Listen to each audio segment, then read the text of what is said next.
My name is Olivia. I'm 45 years old. I married Matthew, who's 2 years younger than me, 15 years ago. We met at a social gathering. A friend mentioned that I had recently bought a house. It must have caught Matthew's attention because he pursued me ardently despite me being older.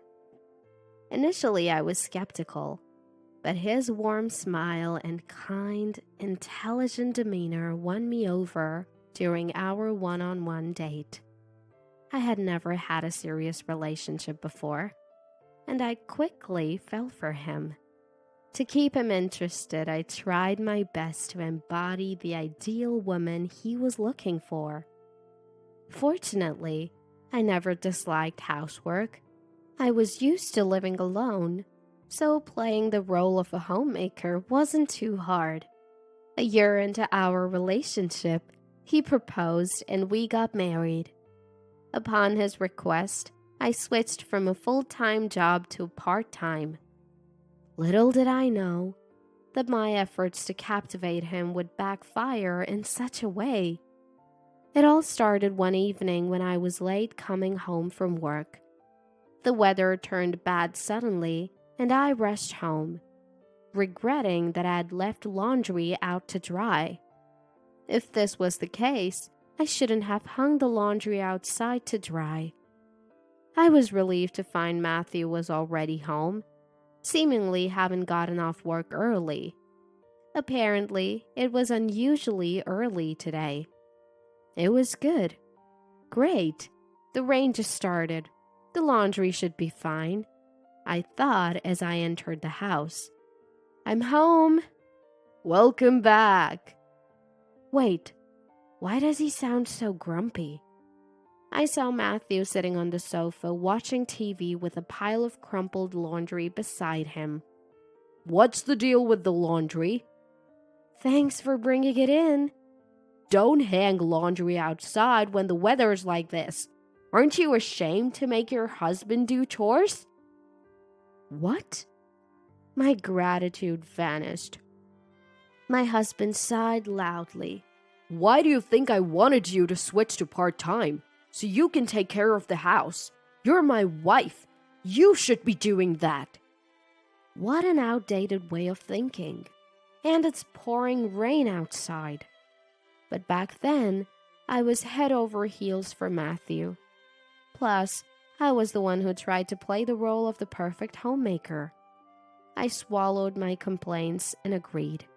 Confused, I looked at the lucky charm my friend gave me for moments like this. Slowly, my heart calmed down. Back then, that was enough for me not to resent Matthew. A year later, our adorable daughter Ava was born. Being close to my family was a godsend for support. Matthew adored Ava. But that was it. He never really helped much with housework or childcare. Yet, Ava was very attached to him because he spoiled her. Maybe being playful is enough?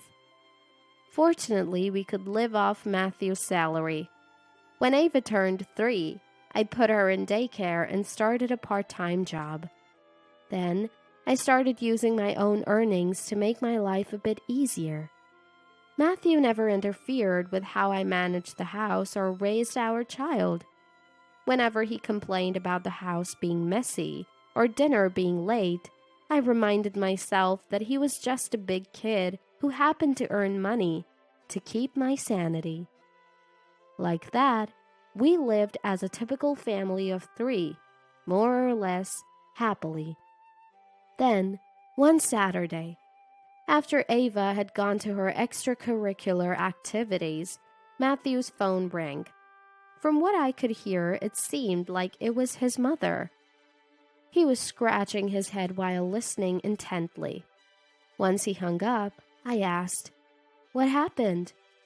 Well, can my mom and dad stay with us for a while? Sure. Matthew explained that his parents, Chloe and Brian, needed to move in temporarily because their apartment was being demolished. They're getting old, and it's hard for them to find another place they feel safe in. Is that okay? I get it. I really do. But having his parents live with us, although I felt uneasy, I agreed.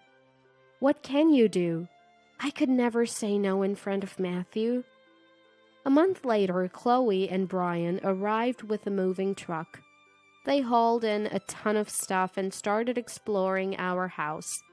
Eventually, commenting, "It's a bit cramped." "That's because of all your stuff." I held back my thoughts and offered a polite smile. I opened the door that connects to the living room.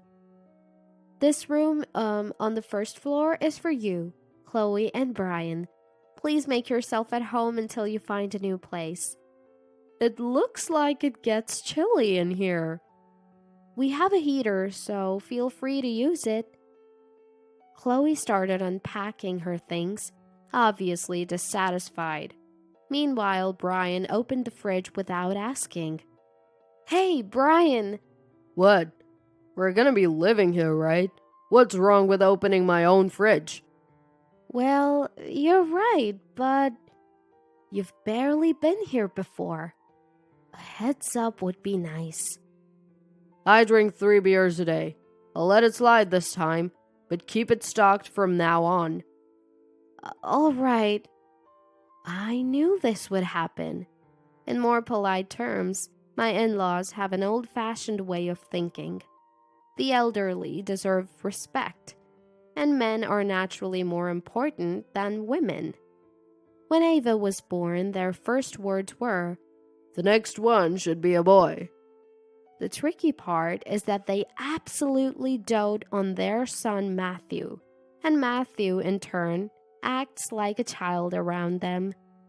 Fortunately, we live far from my in-laws, so until now, we've only had to endure them during summer vacations and Christmas.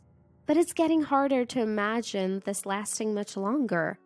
I've tried to be optimistic, thinking it would only be a few months of hardship as we transition into a new living situation. However, that optimism was about to be shattered. "Olivia, I've been meaning to ask, is this all we're having for dinner?"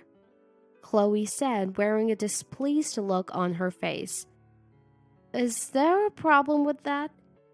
Are you sure we're getting enough nutrients with so few dishes?"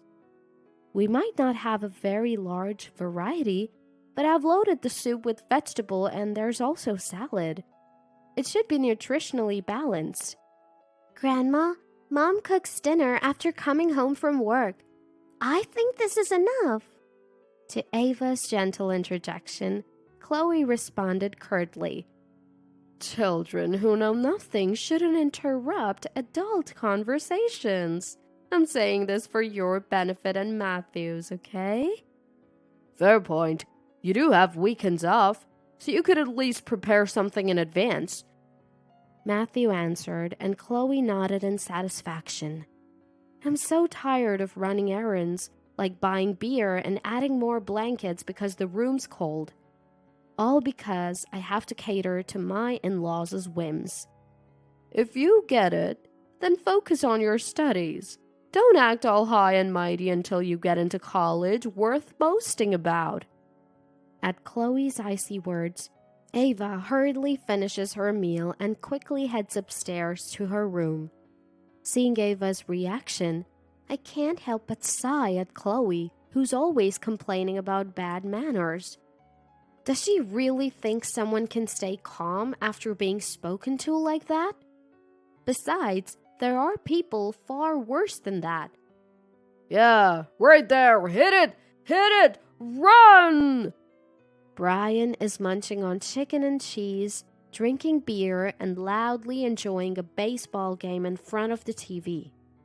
It's irritating to see Brian so excited, spitting while talking with one knee up on the couch.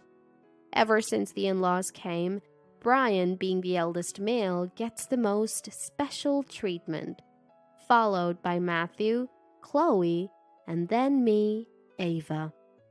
Sure, There's a time and place to respect the pecking order within a family. But what about Ava's feelings when her whole life gets upended because of the whims of live-in in-laws? These in-laws don't work, don't contribute to household expenses, and don't even look for a new place. When I asked them to contribute financially, they screamed at me hysterically. "We never asked our son for money. How dare you ask us for money?" It doesn't make any sense. They're still spending money at the spa and shopping without a second thought. Both Ava and I are nearing our limit. Over the weekend, I waited until the in-laws were asleep and snuck in a conversation with Matthew. Listen, ever since Brian and Chloe arrived, Ava's been locking herself in her room. Plus, we're spending more on groceries and utilities. This is our home. You should talk to Chloe and Brian about being more considerate. Huh? Oh, they said they'll move out soon. Just bear with it for a little while. Matthew responds absent-mindedly, eyes glued to his mobile phone. Lately, he's been addicted to mobile games. Whenever he's free, he's on his phone. He's been working late and even going to work on weekends.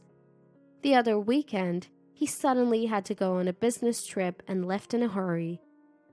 Are you even listening? I'm listening, I'm listening. What could be so interesting? As I lean over to take a look, Matthew abruptly stands up, hiding the screen. What are you doing? That's private.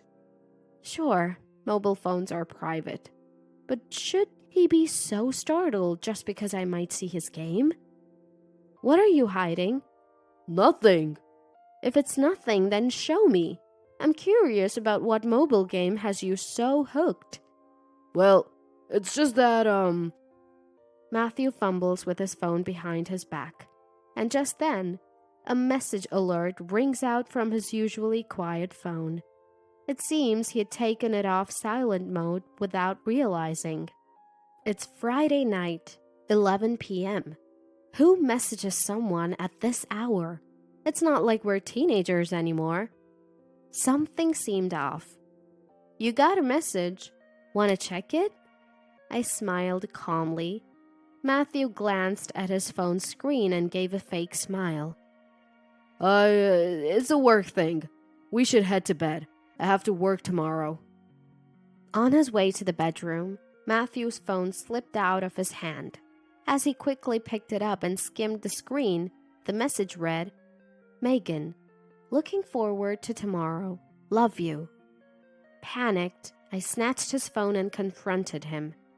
What's this about having fun at work with another woman? Who's Megan? Love you? Have you been sending her the same thing? My gut feeling was right. Matthew looked around nervously before sitting down. I'm sorry. It was just a harmless game. To put it bluntly, Matthew was cheating. His excuse about being addicted to mobile games was a total lie. Turns out, the other woman was a junior colleague, and his excuses about weekend shifts and business trips were all lies too. The unexpected betrayal left me dizzy. Here I was, balancing work, house chores, and childcare, doing my best to support Matthew. Fed up with his dismissive attitude, something in me snapped. You think it's okay because you're not serious. You're so annoying. Just then, my in-laws woke up, rubbing their sleepy eyes. What's going on? Perfect timing. Let's share what their darling son has done. Brian, Chloe, you need to hear this. I explained everything I just found out to my in-laws. Matthew sat there, shrinking like a child who just got scolded. I didn't care if they thought it was childish to tattle to my in-laws. They all should feel a bit of shame. Matthew and his parents. I finished my rant and took a deep breath. That's when Brian mumbled, seemingly uninterested. Is that all? What? He said it was a game, right? A fling or two is just men being men. If you're gonna be angry over that, you're going to have a hard time. I can't take this anymore. That's right. Chloe would understand me, I thought. I looked away from ear-picking Brian to Chloe and was flabbergasted. Unbelievably, Chloe was rubbing Matthew's back and consoling him. It's terrible that she snooped through your phone and yelled at you. She used to be such a domestic and adorable woman when she first came to greet us. Now look at her. Just an irritating wife. I'd understand if you wanted to have some fun. Mom, you get me? All I wanted was a little excitement. Matthew lifts his face, nodding in agreement. Chloe, seemingly astounded, lets out a sigh. Please don't throw a tantrum over this. If she's getting cheated on, it's because she lacks charm, you know. I'm at a loss for words. I can't keep up with these people who, as if nothing happened, not only go on with life, but also defend their cheating son. I thought I could hold on at least until Ava becomes an adult, but I've reached my limit. Let's get a divorce. I pulled out the pre-filled divorce application that I got when I was younger. Matthew looked at his parents as if he were a helpless puppy. His parents snorted. Matthew, we think it's fine to break up. You're talented and handsome. You'll have plenty of chances. Besides, the girl you're dating now is young, right? Expecting a son, perhaps? Women are just too chatty anyway. Matthew, seeing how the situation unfolds, laughs as if he just realized something. Exactly. She used to be so adorable, but now she treats me like I'm invisible. Starting a new family could be a way to reset things. You've got to be kidding me. It was Matthew who first started neglecting Ava.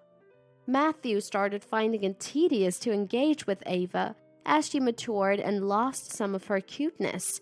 It's absurd to think a father who only engages whimsically would be liked. Whatever affection I had left for Matthew dissipates rapidly. So you admitted to cheating. For the divorce, expect not just property division, but also a minimum of a few $1,000s in compensation. The moment I say this, Matthew's hand stops writing. Chloe grabs his hand. Why should our son pay that much when you're the cause of the affair? In our time, that wasn't a thing. If you have to pay that, don't agree to the divorce. Even if it's a messed up logic, it's 3 against 1 from an outsider's perspective. Matthew snickers at his own situation. That's right. If I don't sign here, we can't get divorced. If you want a divorce, you have to respect our opinions as well. What is he saying? Is this some kind of threat? I can't do this anymore. Everything about these people is just too much. My anger is about to explode. Fine. Instead of property and compensation, I'll just take what I bought. You can record this as a promise. Matthew and his parents visibly relax. Before I change my mind, Chloe prompts us to open the voice memo apps on our phones. I record exactly what I just said, and Matthew quickly agrees. Here's to new beginning. Matthew eagerly starts filling out the divorce application. Late that night, after the 3 of them went to bed, I sent Ava a message about our future plans. I sighed with relief when Ava's okay came back. Don't have any regrets now. Be prepared. Then, I hurriedly looked for a new place to live. The divorce papers are already filed. Of course, I won full custody of Ava. Today's the day Ava and I leave this house for good. I was busy making preparations for the move. My in-laws and Matthew have become more arrogant than ever. Day drinking, as usual. We need to get out of here ASAP. Ava has long lost patience with my in-laws and has already packed her stuff. I didn't have much to pack either. It figures. I'd hardly done any shopping for myself since getting married. It was almost time for the movers to arrive. It's good we don't have much stuff. Makes the move cheaper, Chloe said, poking at our packed boxes. Ava and I exchanged glances and couldn't help but laugh. What are you talking about? We ordered the largest truck available. Huh? Ignoring the stunned Chloe, I walked over to the fridge and forcefully yanked out the plug. Hey, what are you doing? This is mine. I bought it. I began to unload the fridge, piling up all the food and beverages. Of course, the freezer wasn't an exception. The floor got a little wet, but I couldn't care less. Chloe grabbed my arm. I'm busy. I shrugged her off and went on to unplug all the appliances, carrying out whatever I could. Microwave, electric kettle, toaster, multi-cooker, washing machine, dishwasher, robot vacuum. I smiled at the shocked Matthew. Most of my paycheck went into these appliances to lighten your load around the house. Didn't you notice? That's right. Most of the appliances here I purchased. But not just that. Mom, I got it down! Ava came down holding a ceiling light. Thanks, please get the ones downstairs next. Ava grabbed a step stool and reached for the living room light. Matthew and Brian looked puzzled, probably because they'd been drinking. Oh well, let me explain. Also the air conditioners, lights, and large furniture around the house, I bought those, remember? Matthew seemed to snap back to reality. Please stop. Just stop. No way. I opened the closet, packed full of Chloe and Brian's clothes. I'm only taking what's mine. Without giving them a chance to respond, I grabbed their clothes and tossed them on the floor. High-end brands or not, I couldn't care less.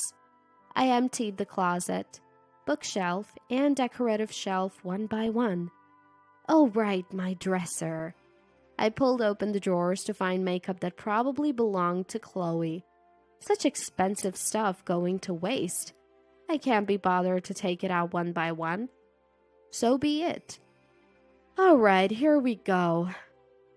Flipping over each drawer, just like that, they're empty. Phew, feels good. Chloe's face is pale as she scrambles to gather her makeup. Mom, the movers are here. Ava calls out to me loudly. Show them around. Tell them to start moving things. I hear Ava responding to the movers in an energetic voice. She's acting way more mature than the flustered adults in front of her. Sorry for the mess. Just go ahead and start moving stuff. The movers are clearly professionals. Our home empties at an incredible speed. My. What's left are a few pieces of furniture and a pile of abandoned food and entertainment items. Essentially, hardly anything essential to our daily life remains. Well then, see you later.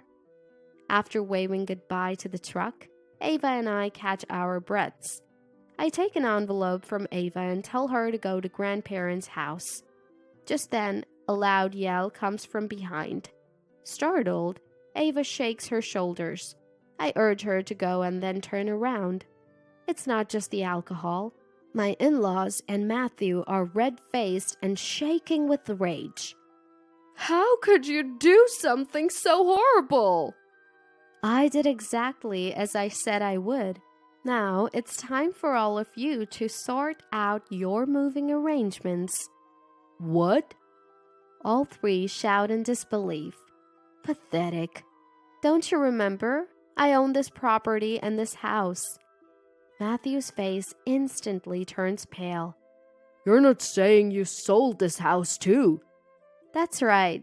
The house and land are already sold. Even though their fears were confirmed, far from celebrating, my in-laws looked defeated. Well, of course they do. This can't be allowed. Look, I bought this house. The loan payments? Also me. You had zero involvement. What makes you think you have any say in the sale? In fact, whether they lived with me or not, I had the authority to proceed with selling. I haven't violated any rules. Most of all, this house is practically vacant now. I doubt they could afford to restore the home to its original state, given their endless spending. Don't worry.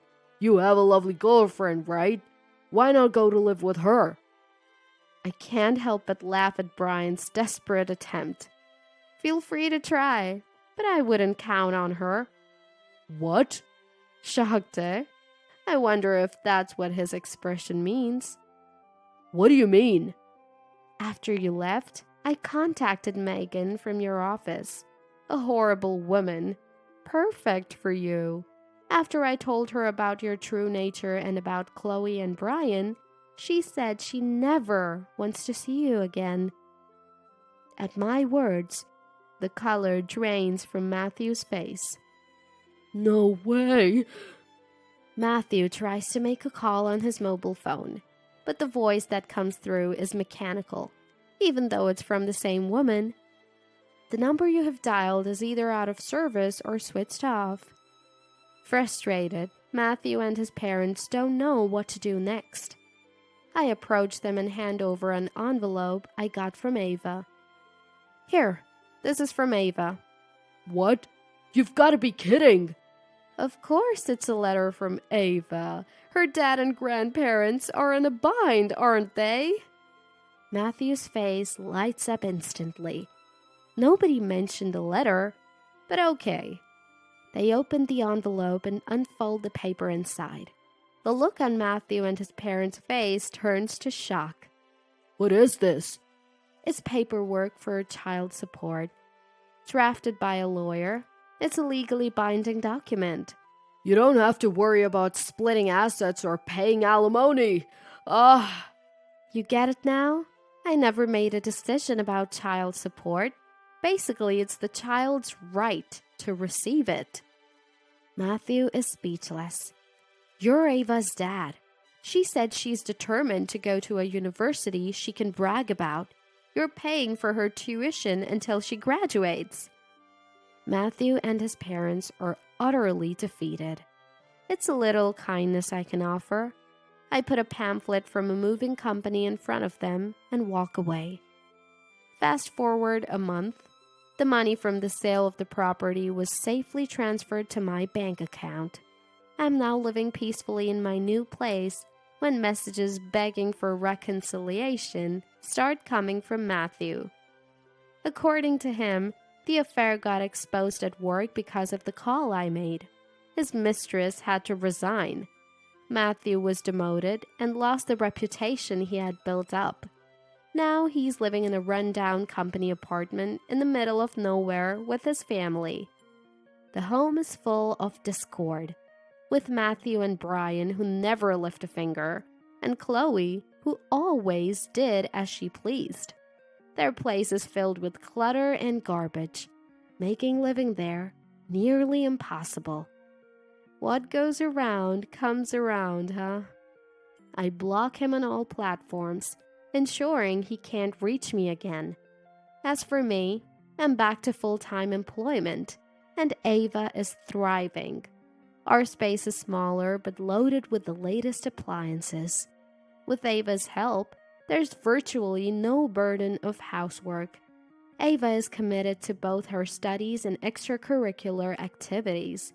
Even though I told her not to worry about what Chloe says, she insists on working hard for her future self. Matthew is seemingly living with his family.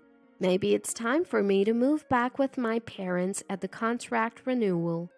My parents adore Ava, their grandchild, and the feeling is mutual.